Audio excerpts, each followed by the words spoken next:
So then I'll go back with another video. I'm Strange Wang, and today we're reviewing The New Mutants. So let's get down to brass tacks. I give The New Mutants a 2.5 out of 10 Wangs. Why? Why? Because this movie sucks. Like a prostitute. It has a very promising premise, I thought, that it borrowed from a couple other films, but it doesn't live up to those films. Those films being Breakfast Club and One Flew Over the Cuckoo's Nest. Two very, very good films. Facts. The film's kind of like One Flew Over the Cuckoo's Nest because these people are forced to be in captivity and like a loony bin type situation. And the Nurse Ratched, she's kind of a bitch. But not really a bitch because the director doesn't do such a good job into making you dislike her. And has Breakfast Club vibes because it's 5 kids with different backgrounds coming together and learning to love and understand each other. But I think I know how this film was made. So, One Flew Over the Cuckoo's Nest was swiping on Tinder one night and saw The Breakfast Club. Just swiped right on The Breakfast Club. They talked, they had a couple messages for 2 or 3 days, and what do you know? They didn't have much in common. So, what did they do? They didn't talk for like 3 weeks until The Breakfast Club at 3 o'clock in the morning was like, hey, Cuckoo's Nest, you want to hang out? And if you ever got a message 3 o'clock in the morning on Tinder, you know what that means.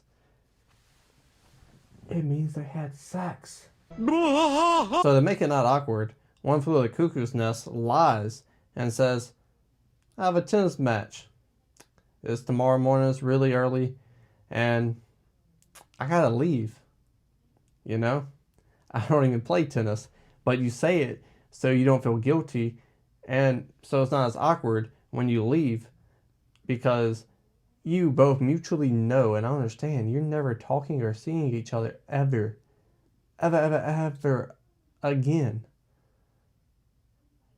Not that I've done that before. Shut your fucking lying ass up. I hate horror films for the most part, but this wasn't even scary.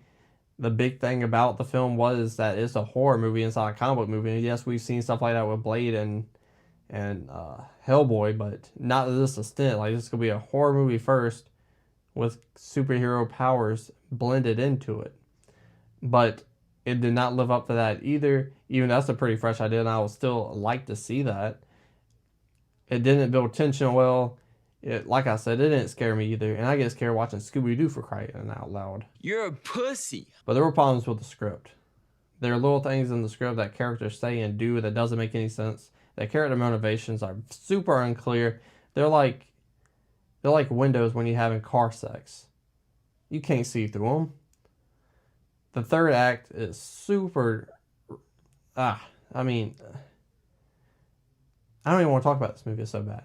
But the third act is written terribly, getting half of the climax with the characters talking to the destructive force for the climax. Kind of like how they did in Doctor Strange. That's what that movie called. Doctor Strange. You don't beat it, you just talk to it. That takes off the fun and the action out of it. You don't want to see that.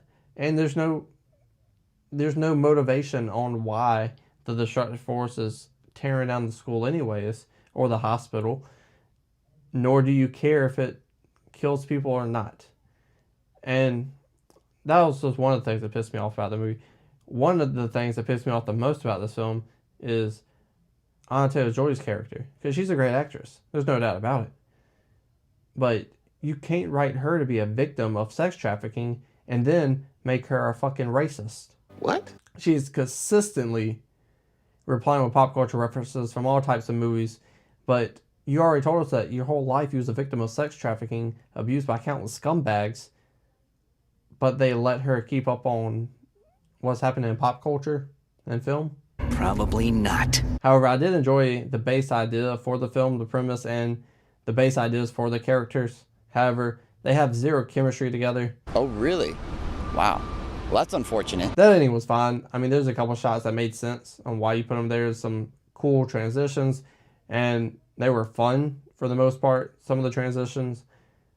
But that's how I wanted the movie to be. That's how I wanted the characters to be. I wanted the characters to have a point but it had Nothing. I didn't care about anyone. I didn't feel a point. I didn't feel bad for any of the characters at all. I didn't feel like they really came together as a team either. I think there was a lot you could have done with the film, which is why I gave it a 2.5 score, because the film is bad. It's terrible. It's insulting, but what it could have been might have been great. Mike, maybe. Tell us your thoughts on the New Mutants down in the comment section below. Scroll back up, hit the like button, share the video, and subscribe.